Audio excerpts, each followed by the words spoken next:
صلى الله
عليه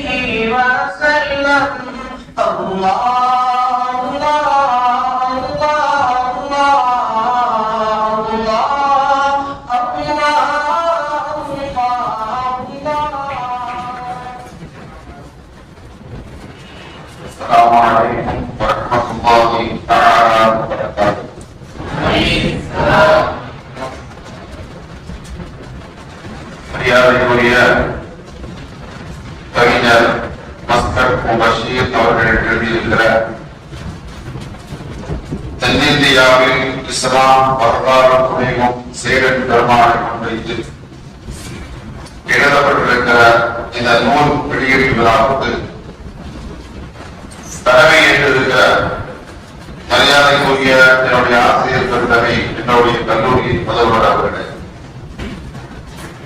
முன்னிலை வகுத்துக் கொண்டிருக்கிற இஸ்லாமிய இலக்கிய கழகத்தின் தலைவர் நல்லாசிரியர் சையது மசூத் அவர்களே, இந்த நூலை வெளியிடுவதற்காக கடல் தாண்டி வந்திருக்கிற சிங்கப்பூர் கடையனூர் முஸ்லீம் லீக்கினுடைய முன்னாள் பொதுச் செயலாளர் மரியாதைக்குரிய எங்கே மசூத் அவர்களே, அற்புதமான இந்த நூலை பெறுவதற்காக அமர்ந்திருக்கிற புகாரியா கல்வி கல்லூரி மண்டலமுடைய மரியாதைக்குரிய முதல்வர் ஹசரத் முனைவர் பி.எஸ். சையத் மசூத் ஜவானி ஹசரத் அவர்களே,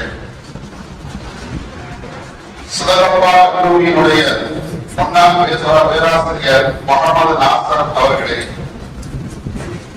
கடையனூர் பேட்டை காதல் ஜும்மா பள்ளிவாசலுடைய தலைவர் மரியாதைக்குரிய சையத் இப்ராஹிம் அவர்களே, மற்றும் இந்திய யூனியன் முஸ்லீம் லீக்கினுடைய மாநில கொள்கை பரப்பு செயலாளர் நெல்லை கே.ஏ. அப்துல் மஜீத் சாஹிப் அவர்களே, மற்றும் பட்டாணி ஜலாலுதீன் அவர்களே, இந்த நூலை அறிமுக உரை நிகழ்த்துவதற்காக அமர்ந்திருக்கிற சகோதரர் நம்முடைய கல்லூரியின் பேராசிரியர் நகர ஜமாத் சபையின் செயலாளர் மரியாதைக்குரிய சையத் இப்ராஹிம் ஆலிம் அன்வாரி அவர்களே, ஏற்புரை நிகழ்த்துவதற்காக அமர்ந்திருக்கிற நூல் பதிப்பாளர் பேராசிரியர் ஹாமி முஸ்தபா அவர்களே, கவிஞர் மஸ்கட் பஷீர் அவர்களே, இந்த அற்புதமான நிகழ்வை தொகுத்து வழங்குவதற்காக வழங்கிக் கொண்டிருக்கிற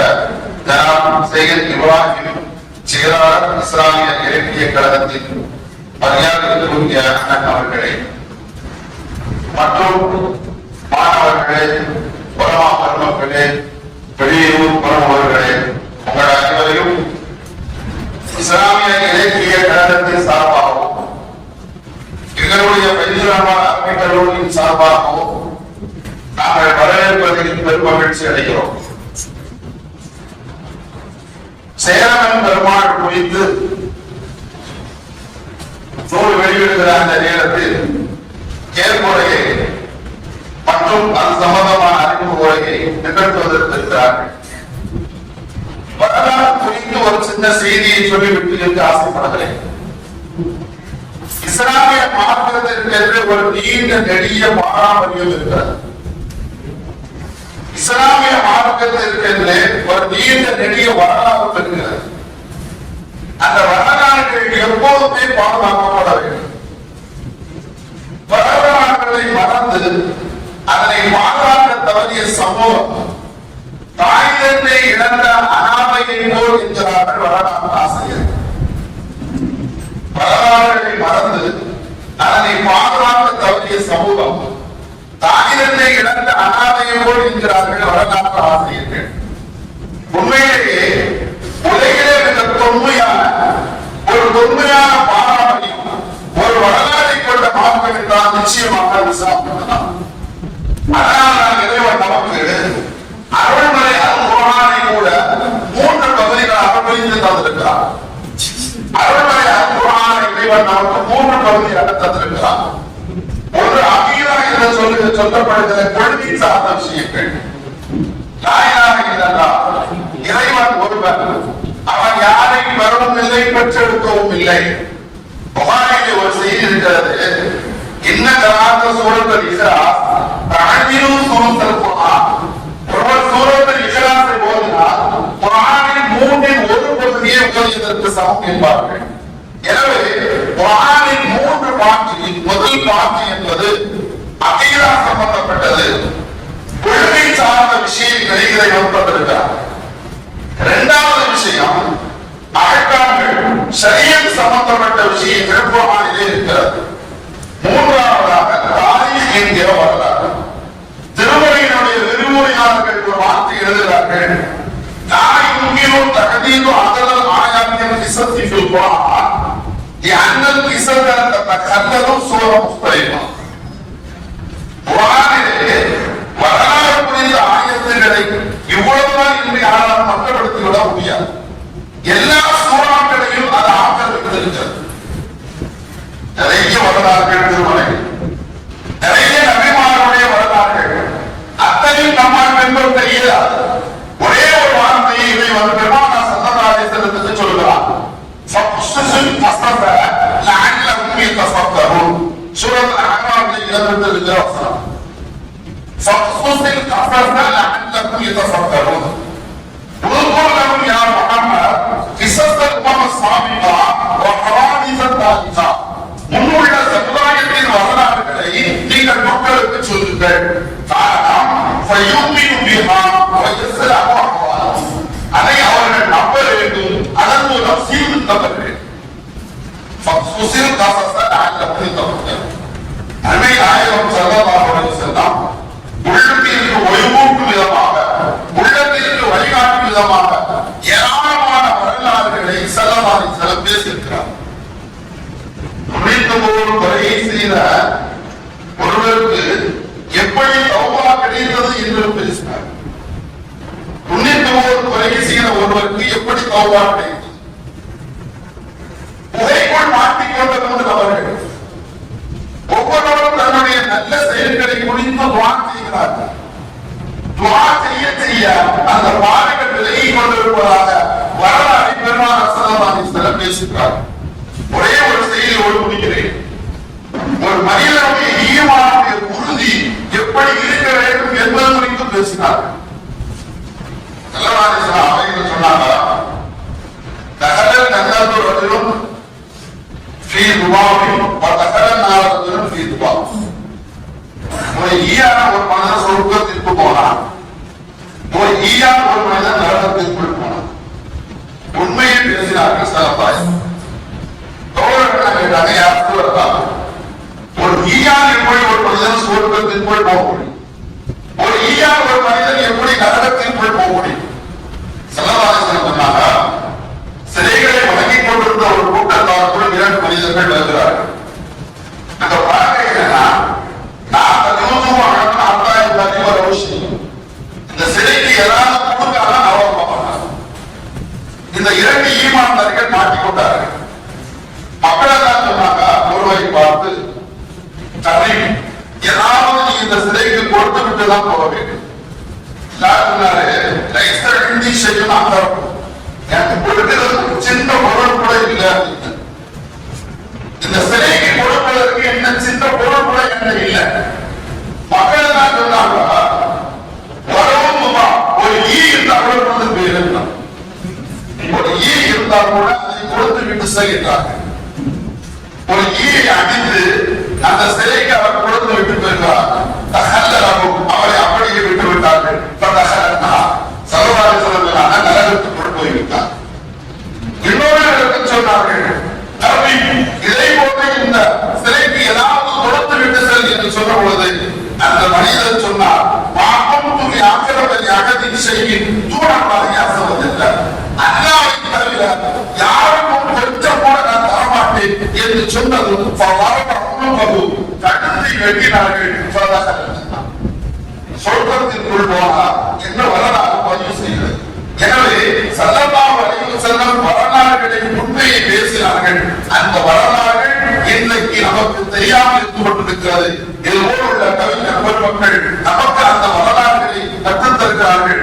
அவர்களுடைய அந்த நூல்களை வாங்கி நாம் படிக்க வேண்டிய கட்டாயத்தில் இருக்கிறோம். அப்படிப்பட்ட ஒரு அற்புதமான நிகழ்ச்சி நம்முடைய மதரசாவில் மாணவர்களுக்கு முன்னால் நடப்பது நாம் பெருமை கொள்வதாக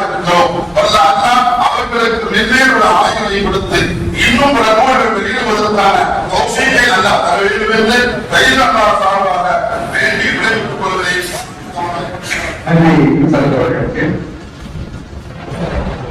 இந்த நிகழ்ச்சி தொடர்பாக ஒரு சில கருத்துக்களை உங்கள் முன்னாடி வைப்பதற்கு விரும்புகின்றேன். தென்னிந்தியாவின் இஸ்லாம் வரலாறும் புனைவும் என்ற நூல் சென்ற மே மாதம் திருச்சியில் நடைபெற்ற இஸ்லாமிய இலக்கிய கழக மாநாட்டிலே வெளியிடப்பட்டது.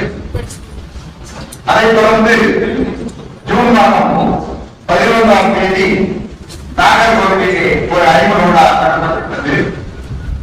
3வது முறையாக நம்முடைய கலைஞர்களுடைய அதனுடைய நூறு வெளியீட்டு விழாவையும் அறிமுக விழாவையும் நாம் இங்கே நடத்தி கொண்டிருக்கின்றோம். இந்த அரபிக் கல்லூரியை தேர்ந்தெடுப்பதற்கு காரணம் இன்றைக்கு வரலாற்றை சொல்வதற்கு மிகவும் பொருத்தமானவர்கள் நம்முடைய இளைய தலைமுறையை சார்ந்த மாணவர்கள் என்பதுதான் நமக்கு முழுவதும் காரணமாகும். ஆகவே மாணவர்களாகிய நாம் வரலாற்றை தெரிந்திருக்க வேண்டிய ஒரு முக்கியமான காலகட்டத்திலே ஏனென்று சொன்னால் இன்றைக்கு பொய்யையும் பொருட்களையும் புராணங்களையும் இதிகாசங்களையும் வரலாறு என்று சொல்லி உண்மையான வரலாற்றை மறைக்கக்கூடிய ஒரு காலகட்டத்திலே நாம் வாழ்ந்து கொண்டிருக்கிறோம். அத்தகைய வரலாற்று தெரிந்துகளிலே ஆட்சியாளர்களை ஈடுபடுத்தக்கூடிய நிலைமையை பார்க்கிறோம். ஆகவே மாணவர்கள் மட்டுமல்ல, அரபிக் கல்லூரி மாணவர்கள் மட்டுமல்ல, மார்க்க கல்விக்கு அப்பாற்பட்டு பொதுக்கல்வி பெறக்கூடிய மாணவர்கள் மட்டுமல்ல, ஒவ்வொரு முஸ்லிமும் வரலாற்றை தெரிய வேண்டிய ஒரு முக்கியமான காலகட்டத்திலே நாம் இருக்கிறோம். காரணம் என்னவென்று சொன்னால் கடந்த 11 ஆண்டுகளாக மத்திய ஆட்சி பொறுப்பில் இருக்கக்கூடிய அரசாங்கம் முஸ்லிம்களுடைய வரலாற்றை வரலாற்று பாட புத்தகத்திலிருந்து படிப்படியாக நீக்கிக் கொண்டே வருகிறது. இந்த நாட்டை முஸ்லிம் மன்னர்கள் 200 ஆண்டுகள் ஆண்டார்கள். ஆனால் அவர்களை பற்றிய குறிப்புகள் வரலாற்று பாட புத்தகத்திலிருந்து இப்போது முழுமையாக எடுக்கப்பட்டு விட்டன. 1-2 வரிகள் சேர்க்கப்பட்டிருக்கின்றன. அந்த வரிகளும் கூட முஸ்லிம் மன்னர்கள் கோயில்களை இடித்தார்கள், இந்துக்களை துன்புறுத்தினார்கள், ஆயிரக்கணக்கான இந்து மக்களை கொண்டார்கள், ஈவிரக்கம் என்று நடந்து கொண்டார்கள் என்ற சில வரிகள் தான் காணப்படும். ஆகவே உண்மையான வரலாறு மறைக்கப்படக்கூடிய ஒரு முக்கியமான காலகட்டத்தில் ஒவ்வொரு முஸ்லிமும் வரலாற்றை தெரிந்து கொள்ள வேண்டிய ஒரு அவசர காலகட்டத்தை நாம் அதற்காக நினைக்கிறோம். உங்களுக்கு தெரியும், வரலாற்றை திருப்பது என்பது வேறு, வரலாற்றை மிகைப்படுத்திக் கொடுப்பது என்பது வரலாற்றில் இல்லாத ஒரு விஷயத்தை நடத்தது நடக்காத அளவு காட்டிக் கொண்டிருக்க ஒரு சூழலை எல்லாம் இன்றைக்கு நாம் பார்க்கிறோம். மாணவருடைய அக்பருடைய ஆட்சி காலத்தில் 1587ஆம் ஆண்டு மாணவர் அக்பருடைய படைக்கும் நஜபுத்திர மதனான ராணா பிரதாப்புக்கும் இடையே கத்திகாட் என்ற இடத்திலே ஒரு மாணவர் போர் நிகழ்கிறது. அந்த போருக்கு மாமன்னர் அக்பருடைய படையை நடத்தி சென்றவர் ராஜா மான்சிங் என்ற ராஜபுத்திரருக்கு பாபருடைய அக்பருடைய படைத்தளபதியாக அவர்தான் அந்த போரை நடத்தினார். அந்த போரில் அக்பர் வெற்றி பெற்றார், ராணா பிரதாப் சிங் தோற்று. ஆனால் இன்றைக்கு வரலாற்று புத்தகத்தை எப்படி எழுதியிருக்கிறார்கள் என்று சொன்னால், அந்த கத்திகாட்டின் போரில் ராணா பிரதாப் சிங் வெற்றி பெற்றார் என்று வரலாற்றில் பொய்யாக சொல்லக்கூடிய விஷயங்களை எல்லாம் இன்றைக்கு செய்து கொண்டிருக்கிறார்.